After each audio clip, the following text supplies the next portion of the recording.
Капитан третьего ранга в запасе Максим Климов признал страшную правду, которая шокировала всю Россию. По его словам, мобилизация в России будет, и это легко понять по количеству потерь, которые несет российская армия. Климов уверяет, что цифра страшная, и вскоре оккупантов вообще не останется, если их не пополнять. Вот такие дела у великой и непобедимой России, которая верила в Киев за 3 дня.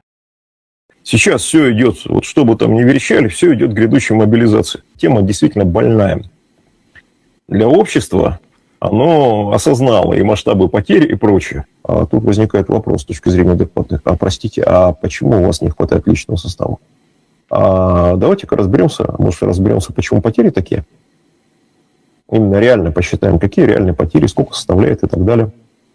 Потому что если вопрос поставить в такой плоскости, на уровне именно государственных структур топовых, на уровне, условно говоря, Олимпа, тут возникает вопрос, вы что, мобилизацию в таких условиях проводить, потому что это просто взорвет страну.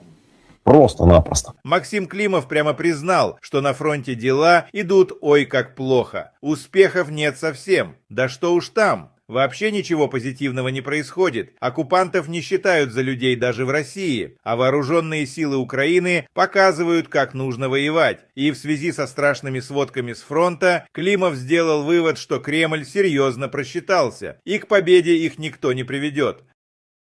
Ну, поэтому они это и не делают, да. И, соответственно, возникает вопрос. Наверное, воевать-то надо как-то иначе. Не пытаться заткнуть вот эти вот дыры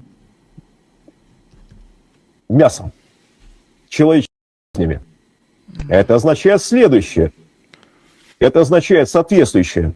Ну, во-первых, изменение оперативно-стратегических подходов к ведению боевых действий, а это означает безусловное убирание Герасимова и Рудского, потому что с этими людьми, мягко говоря,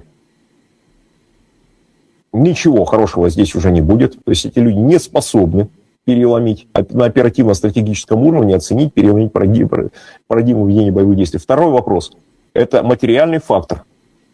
Это означает соответствующая оптимизация, перераспределение ресурсов в интересах действующей армии. А это напрямую затрагивает интересы крысятников. Главный рупор Кремля Владимир Соловьев вообще заявил, что мобилизации в России быть не может. По его словам, все сознательные граждане уже пошли на фронт, чтобы сознательно стирать с лица земли украинские города и села. А другая часть россиян не поймет такой шаг, потому что, по словам Соловьева, у них ума не хватает. Слухи о том, что вот мобилизация. Это вранье врага, которое активно подхвачено в наших социальных сетях, которое распространяется, при этом никто не включает голову даже на секунду. Скажите мне, пожалуйста, а что обозначает мобилизация? Как вы себе это представляете? Значит, вот сейчас выходят и говорят, война, потому что ясно, что если проводить всеобщую мобилизацию, то должна быть война. Вот, значит, мы объявляем войну, и все идут на фронт. Какой? Вот все собрались и пошли на фронт. Значит, учитывая условия современной войны, это не Великая Отечественная по тому, как она ведется и какие должны быть знания, умения, навыки у бойца, вооружения. Это не тот народ, который проходил через Асавиахим и ДСАФ. Это не те люди, которые учились в школе на НВП.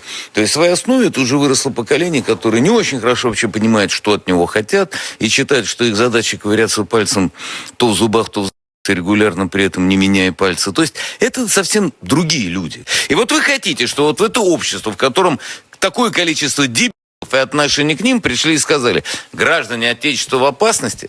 Да сознательні ребята і так уже там. Сьогодні з'явилося ще одне питання, що Білорусь будує залізницю для нового військового полігону поблизу з кордону України. З Україною. Про це повідомляє Радіо Свобода. Йдеться про окрему під'їзну колію у Гомельській області поблизу села Якимівка, розраховану на 60 вагонів та рампою для розвантаження колісної і гусеничної техніки. Ціла десантно-штурмова бригада буде розташована в Білорусі лише в десятках кілометрів від України, адже біля Якимівки, але 3 роки будують військову базу для штурмовиків 37-ї бригади спецоперацій Білорусі. Що це за маневри і що це за побудова нової залізниці впритул до України? Больш чым 2 гады таму назад Лукашенко аб'явіў аб тым, што будзе створана паўднёвая вайсковая акруга, якая будзе знаходзіцца менавіта каля мяжы з Украінай у Гомельскай вобласці і фактычна лакалізавацца будзе недалёка ад Гомеля кіраўніцтва гэтай паўднёвай вайсковай акругі. Пазней былі распачаты інвестыцыйныя праграмы, накіраваны на тое, каб будаваць і ваенны гарадок, і палігон, і гэтыя праграмы павінны быць завершаны, іх рэалізацыя ў адпаведнасці з дзяржаўным заказам да 2027 года. У гэтым годзе паявілася інфармацыя аб стварэнні ўжо брыгады сіл спецыяльных аперацый 37-й дзесантна-штурмавой брыгады, якая будзе і ўжо фактычна лакалізуецца каля мяжы з Украінай. Кажуць пра тое, што пакуль яна мае там 2 батальённыя групы, але адначасова была такая дзіўная інфармацыя, калі Лукашенко на адной з нарад, якая была прысвечана сельскай гаспадаркі, даў даручэнне арганізаваць набор тых, хто дрэнна працуе падчас уборачнай у Беларусі, і тых, хто алкаголікі, гультаі, лінцяі і гэтак далей, іх збіраць і накіроўваць у гэтую брыгаду сіл спецыяльных аперацый. Было дадзена даручэнне, што гэта будуць рабіць так званыя тройкі, як у сталінскія часы. Толькі з розніцай, што гэта забіралі ў войска. І ваенкомы прынялі гэта як загад, міністр абароны прыняў гэта як загад. У гэтую тройку, апрача ваенкомаў, уваходзяць старшыні раённых выканаўчых камітэтаў, дырэктары сельскагаспадарчых прадпрыемстваў, і яны паехалі па ўсіх раёнах і пачалі адбіраць такіх людзей. Насабіралі па апошніх дадзеных публічных, якое было агучана, 500 чалавек. Так што ўсё гэта ўпісваецца менавіта ў гэтую канцэпцыю стварэння дадатковай акругі вайсковай, і 4-й брыгады дзесантна-штурмавой. Прыгадаем, што ў Беларусі ёсць 3 брыгады. Гэта Віцебская, гэта ў Мар'інай горкі і гэта Брэсцкая брыгада. Вось зараз ужо з'яўляецца 37-я дзесантна-штурмавая брыгада ў Гомельскай вобласці, каля Гомеля. З цим зрозуміло, дякую за ваше роз'яснення. Давайте тоді до початку цього тижня. В нас було День Незалежності в понеділок, 24 серпня, 35-та річниця Незалежності. До України з'їхалися представники різних країн, Європейського Союзу, представники самого Європейського Союзу, Великої Британії і так далі. Багато було привітань, і долучився до привітань, значить, білоруський диктатор. Лукашенко заговорив про майбутні відносини в своєму привітанні. Він, значить, не просто сказав чергове миру і здоров'я, це він теж сказав, але заявив, що білоруси і українці збережуть дружні та родинні зв'язки, а Мінськ і Київ в майбутньому відновлять співпрацю на принципах довіри, поваги та рівноправності. Лукашенко, який 5-й рік дає Росії використовувати Білорусь у війні проти України, тепер говорить про довіру і майбутню співпрацю з Києвом. Це що? Це просто таке ритуальне привітання? Чи ви справді бачите спробу залишити собі якісь привідчинені двері для майбутнього діалогу з Україною? Що це взагалі за прийомчик такий? Лукашенко не першы раз, мне здаецца, віншуе менавіта народ Украіны. Ён не кіруе свае віншаванні ў адрес прэзідэнта Украіны. Чаму ён гэта не робіць? Ён прыняў такую стратэгію яшчэ ў 2020 годзе у адносінах недружалюбных краін, якія не прызналі яго ў якасці прэзідэнта, пазней не прызналі ў 2025 годзе. Ён накіроўвае свае віншаванні, звяртаючыся да народу. Але гэтае віншаванне ў адносінах да украінскага народа выглядзіць вельмі цынічна і хлустліва. Таму што той чалавек, які жадае мира, процветания, благополучия, здоровья Украине, украинскому народу, украинкам и украинцам, гэта, погодзіцеся, гэта абсолютно цинічна, бо ён менавіта адказны за тое, што прадставіў тэрыторыю Беларусі для поўнамасштабнага ўварвання, як вы правильно сказали, 5 гадоў дапамагае Расійскай Федэрацыі. Рэтрансляторы яшчэ да некаторага часу працавалі на тэрыторыі Беларусі, які наводзілі расійскія дроны на украінскія гарады. Ён займаецца вытворчасцю зброі. Уявіць сабе, што ён павіншаваў прэзідэнта Украіны, было бы цяжка, таму што ён бы атрымаў бы, я думаю, ад Зеленскага і в хвост, і в гриву, да? калі б ён зрабіў гэта ў адрас Зеленскага, ён таксама бы нарваўся на крытычную рэакцыю з боку свайго галоўнага гаспадара Пуціна. Чаму ён гэта робіць?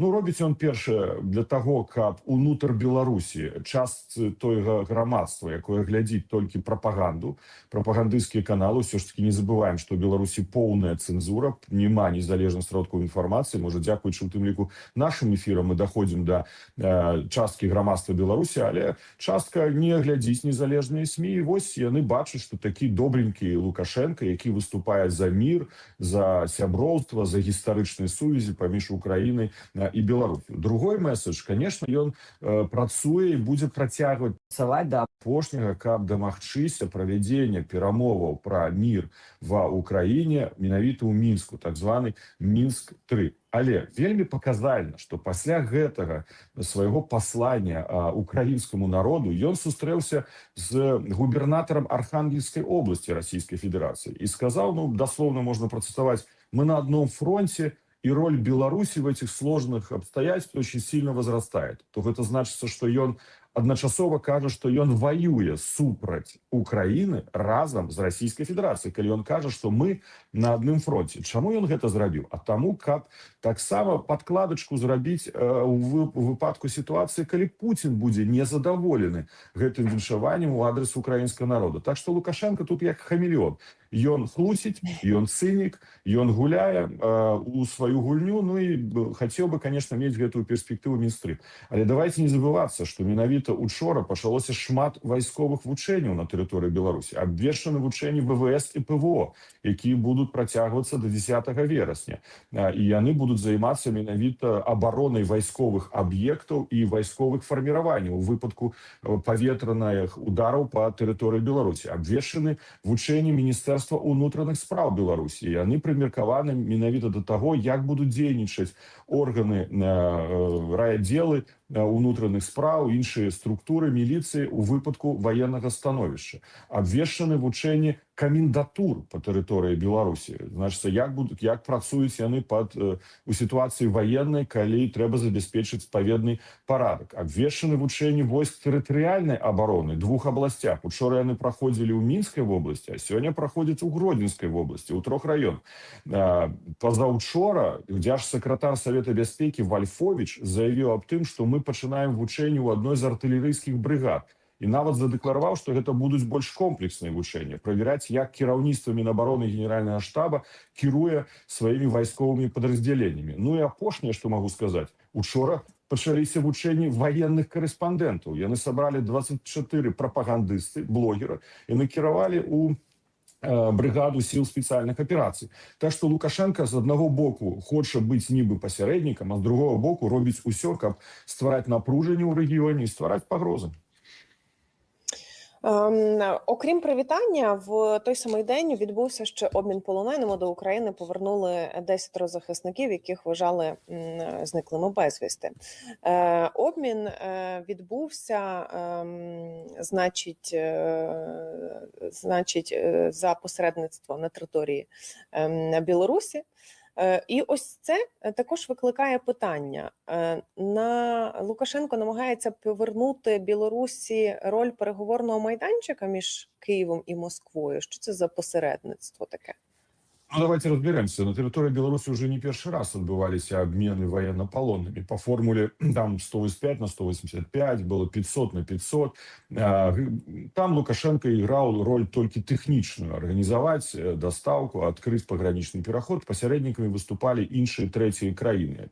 Бо перамовы шли поміж Украиной и Россией напрямую. У этой ситуации зацікавлення выкликая заява Ирины Костевич, депутатки палаты прадстаўнікоў, гэта ніжэйшая палата парламента Лукашэнкі. Яна была міністр працы, ведаю яе добра, яна заявіла аб тым, што гэта 10 грамадзян Украіны, якія парушылі міграцыйнае заканадаўства на тэрыторыі Беларусі, і таму яны былі, ну, фактычна, можам лічыць, дэпартаваны. Значыцца, яна мае на ўвазе, што 10 украінскіх военных прабачце, не прапісаліся ў якімсьці з гарадоў Беларусі, ці не зарэгістраваліся. Ага, значыць, не зарэгістраваліся, мы іх выкідваем з тэрыторыі Беларусі, дэпартуем. Выглядае гэта ўсё, конечно, вельмі дзіўна, калі не сказаць, што просто смешна.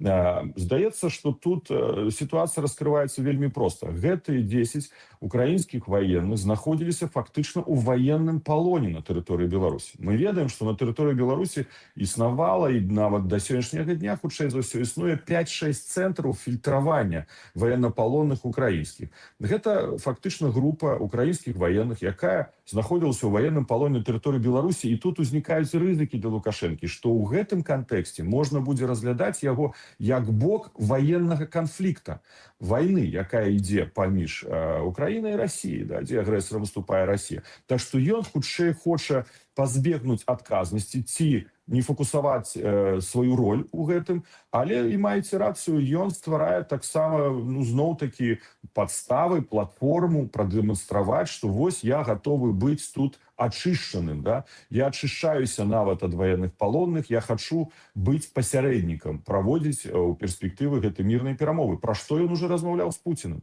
І Пуцін нават публічна пацвердзіў такую магчымасць пасля іх апошняй сустрэчы на Валдаі.